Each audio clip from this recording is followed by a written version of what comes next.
Bien, según la Comisión Nacional de Seguridad de Tránsito, los accidentes por consumo de alcohol han aumentado en un 54% en los últimos 10 años, aunque el organismo destaca que el número de fallecidos en ese mismo periodo ha bajado, al igual que la cantidad de personas con lesiones graves. Vamos a profundizar en el porqué de estos datos. Nos acompaña para eso Gabriela Rosende, secretaria ejecutiva de CONACET. Muchísimas gracias, Gabriela, por estar con nosotros y bienvenida. Hola, buenos días.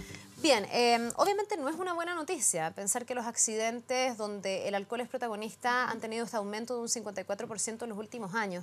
Nunca es una buena noticia, pero además uno se pregunta ¿por qué se da este aumento si hemos tenido políticas públicas que han ido orientadas a tratar de rebajar las cifras, como la Ley de Tolerancia Cero y la Ley Emilia? Han sido leyes que en definitiva no han funcionado, y si no, ¿qué explica que vayamos aumentando y no reduciendo los accidentes con el alcohol como un protagonista? Mira, es interesante explicar, primero que todo, que estos temas se ven desde los 90 en Chile. Desde los 90 ha habido un trabajo sistemático en, por ejemplo, por ahí por el año 96, en introducir, por ejemplo, los alcotés en la fiscalización de alcohol, en fijar límites de alcohol en sangre y también otras estrategias que han ido avanzando en el tema de la prevención de los accidentes con alcohol.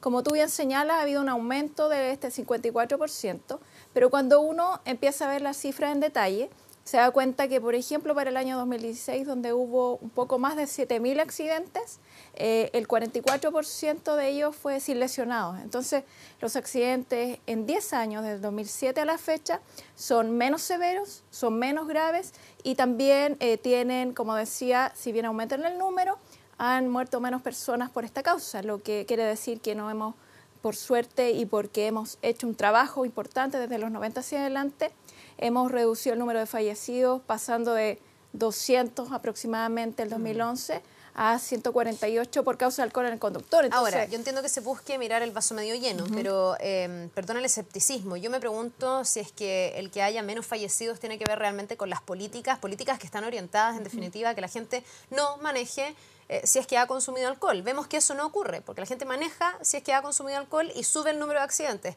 Bajan los fallecidos y los lesionados graves, pero yo me pregunto si eso responde a las políticas públicas o, por ejemplo, a que tenemos un mejor parque automotriz. Tenemos hoy día autos que vienen con mejor tecnología y no necesariamente porque las políticas estén siendo efectivas, porque finalmente el resultado de muerte o no resulta ser bastante azaroso. Lo que uno podría prevenir es que la gente no conduzca si es que ha tomado alcohol. O sea, mira, bajar 50 fallecidos en 10 años igual es importante, hay que destacarlo. Pero también, como tú bien dices, en seguridad vial no es solo la norma la que actúa. Nosotros tenemos acá que ver factores relevantes, por ejemplo, como tú señalas, la mejora del parque vehicular en medidas de seguridad pasiva, todo lo que tiene que ver con no solo la norma, sino con la fiscalización, con las campañas y también con lo que dice relación con el cambio conductual. Hace poco nosotros tuvimos un comité de ministros de la CONACET donde se hablaron una serie de temas y ahí también hablamos la posibilidad de trabajar en conjunto con Carabineros planes trimestrales de fiscalización que tienen que ver con seguridad de tránsito, principalmente cinturón de seguridad, velocidad y alcohol. Esos son los temas que más causan fallecidos y sobre todo la imprudencia en el conductor. Entonces, al final es un todo que se va sumando para mejorar los niveles de seguridad vial. De hecho, para destacar, el 50% aproximadamente de los accidentes que ocurren en Chile, la mitad de ellos son a causa de las imprudencias del conductor. Sí. Entonces, finalmente, no solo trabajamos en alcohol, sino que trabajamos en otras imprudencias y, por cierto, las campañas, la educación vial, el cambio cultural y la fiscalización cumplen un rol relevante a la hora de prevenir que esto vaya sucediendo. ¿Dónde ha estado el déficit? ¿Por qué no hemos logrado rebajar la cifra de accidentes protagonizados por personas que han ingerido alcohol? ¿Qué es lo que ha ocurrido? ¿Por qué, por ejemplo, lo que ocurrió como un fenómeno, entiendo, posterior a la Ley de Tolerancia Cero no se ha mantenido? Porque después de la Ley de Tolerancia Cero sí hubo como una especie de cambio de comportamiento. Mucha más gente que buscaba un servicio que los trasladara si es que iban, no sé, a un matrimonio, una fiesta, si es que salían a un pub, a un bar durante el fin de semana. Pero veo que entonces eso se dio por un periodo de tiempo, pero luego nos hemos ido relajando, al parecer, por estas cifras. Mira, dos datos. El 2011, y ya lo comenté hace un momento, morían 207 personas a causa del alcohol en el conductor. Hoy estamos en 148 y se ha mantenido porque hace poco estuvimos en 152, en 148, en 142. Entonces ya han habido 6 años de un cambio que se traduce en los fallecidos. Pero en segundo lugar, cuando vemos las cifras de Carabineros en relación a la fiscalización por alcohol, los alcotés, vemos que antes de la ley Tolerancia Cero y de la ley Emilia, marcaban un 22% de positivo los controles que se hacían en la calle. Del universo que se controlaba. O sea, 22 de cada 100 era positivo. Ya. Y hoy se ha mantenido la cifra, y así lo hemos corroborado con Carabineros de Chile, que solo 3 de cada 100 da positivo. Entonces, la fiscalización, por supuesto, siempre debe ser reforzada. Están también las ambulancias de Senda, el trabajo que realiza Senda en controlar y bajar la cifra de consumo de alcohol en Chile, porque también tiene que ver con un patrón de consumo, el por qué se generan estas externalidades negativas que son la violencia, la delincuencia y los accidentes de tránsito. Y otro dato importante, que ese 3% que te comentaba se ha mantenido, y esos son resultados que debemos mirar, por supuesto, analizar como positivo y, por qué no, caminar hacia que reduzcan aún más. Ahora, para que se reduzca aún más, y ya que estamos hablando de la fiscalización, ¿es esto como el aspecto medular finalmente? Leí a algunos expertos que decían, cuando la gente no siente que está la posibilidad real de ser controlado, de ser fiscalizado, la gente se relaja, y la gente en el fondo, lamentablemente, me hace pensar eso, funciona más bien con el garrote que con la autoprevención, que con el cambio cultural. ¿La fiscalización debe incrementarse? ¿Hoy día estamos en buenos estándares de fiscalización o falta? Mira, la fiscalización siempre es necesario que vaya en aumento por sí, en todos los temas, en la imprudencia, en el tema del chateo al conducir, en el tema del uso de los sistemas de retención infantil, y por supuesto la fiscalización aporta al tema de la seguridad vial porque disuade de las conductas que son negativas. Hay que decir que cuando se fiscaliza, por supuesto, hoy en día las personas se avisan, está el Waze, hay otros sistemas, pero lo importante es que disuadan conductas. Nosotros entendemos también que la fiscalización tiene un aporte esencial en la medida que saca de circulación a esos conductores que se aprestan, por supuesto, a hacer un recorrido y que podrían causar un accidente de tránsito. También la fiscalización aporta en eso, y creemos que cuando incrementamos la fiscalización, por ejemplo, en zonas determinadas, en fines de semana largos, o ahora que vienen las fiestas patrias en un poco tiempo más, claramente hay una sensación mucho más importante de que se está fiscalizando, que se está controlando, y que esa anticonducta finalmente va a ser tomada por los conductores para no cometerla. Ahora, también es eso, es más fiscalización, pero también fiscalización inteligente. O sea, ustedes también buscan mapear de alguna manera cuáles son los mejores sectores donde fiscalizar. Y yo veía por los datos entregados que también ustedes han podido determinar cuál es el rango de tiempo o el horario, digamos, donde se produce la mayor cantidad de accidentes por gente que ha bebido y que está bajo la influencia del alcohol, que es como entre las 3 y las 5 de la mañana. Ahí tenemos el grueso de personas que protagonizan estos accidentes. Por lo tanto, me imagino que ahí habrá que hincar el diente y poner más fiscalización, porque ahí estamos con la mayoría de conductores que circulan bajo la influencia del alcohol. Sí, Carla, y si uno pudiera construir incluso un perfil de quiénes son los consumidores y quiénes se accidentan a causa del alcohol,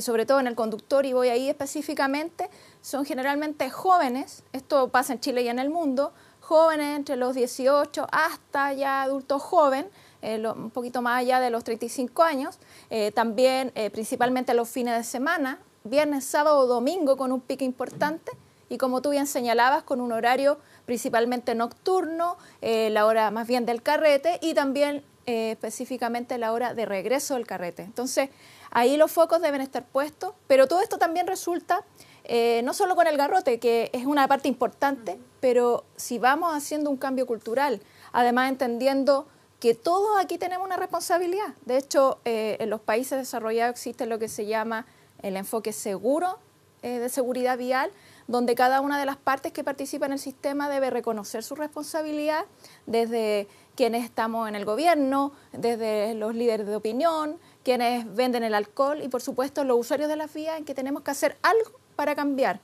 Aquí, si yo sé, o tal vez en algún momento pienso que en el camino no me van a fiscalizar, no significa que yo tenga que cambiar la conducta y, por supuesto, dejar de tomar si voy a conducir o pasar las llaves si he consumido alcohol. Entonces, ahí el cambio cultural también debemos trabajarlo en paralelo con las normas, con la fiscalización y con los procesos de educación vial que se hagan también desde lo más pequeño. Ahora, yo no sé si yo soy negativa o es así, digamos, pero a mí estos números me hacen pensar que estamos lejos de ese cambio cultural. porque lo que uno esperaría es que con las leyes, con la mayor fiscalización, hubiese hoy día muchos menos accidentes protagonizados por gente bajo la influencia del alcohol, que fuéramos en una tendencia a la baja y no una tendencia al alza durante estos últimos 10 años. ¿Es así? ¿Ustedes se quedan con esa inquietud? ¿Qué falta entonces para llevar adelante ese cambio cultural? Si a la larga lo que deberíamos lograr es que la gente no tome un auto, más allá de si termina accidentándose o no, porque eso es azaroso, insisto. Y si terminas con alguien fallecido o no, también va a depender de otro tipo de situaciones. La gracia sería que la gente, cuando ha bebido, no tome un auto, porque eso es como tomar un arma finalmente. No sabes si... Bueno, a lo mejor no tienes la intención de utilizarla, pero se te podría escapar un tiro si es que está cargada esa arma. Con el auto pasa un poco lo mismo si es que tú has tomado, si es que has consumido alcohol. Sí, es una conducta incompatible, nosotros concordamos incluso con el diagnóstico que tú bien señalas, pero también hay que decir que estos temas, si bien han ido a la baja, estas cifras que yo te comentaba de la fiscalización, se han tomado medidas, el Comité de Ministros ya acordó algunas líneas de acción en este tema de hacer estos planes de fiscalización. Y también actualmente se está trabajando en la Estrategia Nacional de Alcohol, junto con el SENDA, junto con el Ministerio de Salud y otros actores relevantes, en la medida que entendamos que no podemos quedar aquí en solo Ley Tolerancia Cero, Ley Emilia, sino que también debemos reforzar otras áreas que van de la mano, como la educación, el tema de políticas internacionales que han dado resultados, como el conductor designado, y por qué no también, y tú lo has visto, estos conductores de alquiler que cuando tú no estás en condiciones te van a buscar y finalmente te dejan en el lugar de destino. Entonces, es un todo, tenemos que entender que entre todos aquí tenemos una responsabilidad y que por supuesto para nuestro país debe sentirse y debe declararse en el discurso que es una política de Estado y que alguien fallezca en un accidente de tránsito es una situación inaceptable, condenable y que siempre se puede evitar. Gabriela, bien importante esto del trabajo conjunto con el SENDA, porque a lo mejor se escapa un poco del lineamiento como primario, el objetivo primario que tiene CONACET, pero sí se complementa muy bien en el sentido de que tú también hablas de un tema que es muy de fondo. Recién contábamos que la OMS ha hecho un ranking de países más tomadores. Chile es el país donde más se consume alcohol en América Latina. Eso ya es un problema en sí mismo por una serie de externalidades, pero además esto nos genera riesgos en el tránsito, con este nivel de fatalidad, con este nivel de accidentes, etcétera. Por lo tanto, ahí me imagino que ese trabajo conjunto lo que hace también es tratar de cambiar el escenario base, que es por qué en Chile se toma tanto, por qué en Chile la gente consume tanto alcohol y todo lo más, porque finalmente no tiene nada positivo esa noticia, ¿no? Claro, lo que tenemos que trabajar en conjunto primero es todos los órganos que estamos en el tema de finalmente relacionado al alcohol, tenemos que trabajar en cambiar esa matriz de consumo que tenemos los chilenos. De hecho, en este mismo estudio y en otros también se señala que el chileno toma principalmente todo lo que tal vez toman los europeos, los mismos litros, pero concentrado en algunos días de la semana, que eso también hace que hayan excesos, que hayan externalidades negativas que se vean exacerbadas y por ende una de ellas son los accidentes de tránsito. El trabajo con SENDA, con el Ministerio de Salud, con Carabineros mancomunado, entendiendo que aquí debemos generar una intersectorialidad que nutra a la política pública para poder disminuir esta externalidad negativa y como decía, los accidentes de tránsito se deben evitar y se debe comprender que manejar con alcohol siempre, ante cualquier evento, es totalmente incompatible. ¿Ustedes de todas maneras se quedan ya conformes con lo que ha pasado con la Ley de Tolerancia Cero y la Ley Emilia o se pueden hacer ajustes, se puede endurecer más, además de avanzar en fiscalización, además de avanzar en la prevención, en la educación, finalmente, que me imagino viene desde el colegio, desde la familia en adelante? ¿Estas leyes han sido suficientes o estas leyes también están en revisión a la luz de estos datos? No, mira, estas leyes han aportado sin duda, viendo las estadísticas, viendo el comportamiento de los conductores y este cambio, como te decía, en los controles positivos de alcotés que se han mostrado por parte de Carabineros de Chile. Pero claramente debemos dar más sustento a lo que tiene que ver con política de alcohol, pero también no descuidar los otros factores que yo te decía, Carla, que tienen que ver con las imprudencias, con las distracciones, que también causan el número importante y relevante en los accidentes de tránsito en nuestro país. También la velocidad, por supuesto, que no olvidamos. Y contarte además que en las próximas semanas estaremos lanzando una campaña que tiene que ver con las imprudencias en la conducción, que causan, como decía, la mitad de los accidentes de tránsito en nuestro país. Esto también es importante, la parte comunicacional, la parte mediática.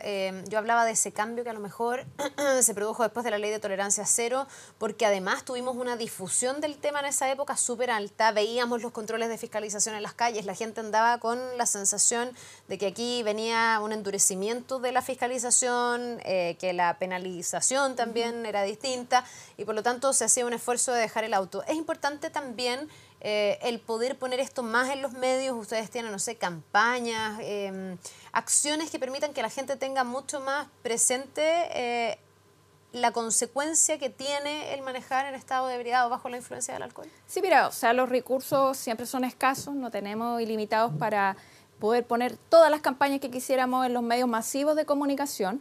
Tenemos especialmente énfasis en las redes sociales, tenemos también campañas permanentes, sobre todo en fechas más bien emblemáticas y que uno cuando mira la estadística también se da cuenta que coinciden con ciertos patrones de comportamiento. Pero aquí CONACET en su lógica y cómo está constituido es una comisión coordinadora de acciones. Entonces tenemos que propender a que los diferentes ministerios que la conforman, Carabineros y también nosotros en alguna medida, poder poner en agenda pública los temas y también difundirlos. Eso es importante a la hora del factor de recordación, como le llamamos, para que las personas entiendan que existen las normas y que deben respetarse por la vía propia y, por supuesto, por la de los demás. Bien, pues Gabriela, muchísimas gracias por esta entrevista. Ojalá que todas estas acciones nos vayan orientando hacia lo que ojalá hablemos en algunos años, que sea la tendencia a la baja y no al alza de los accidentes.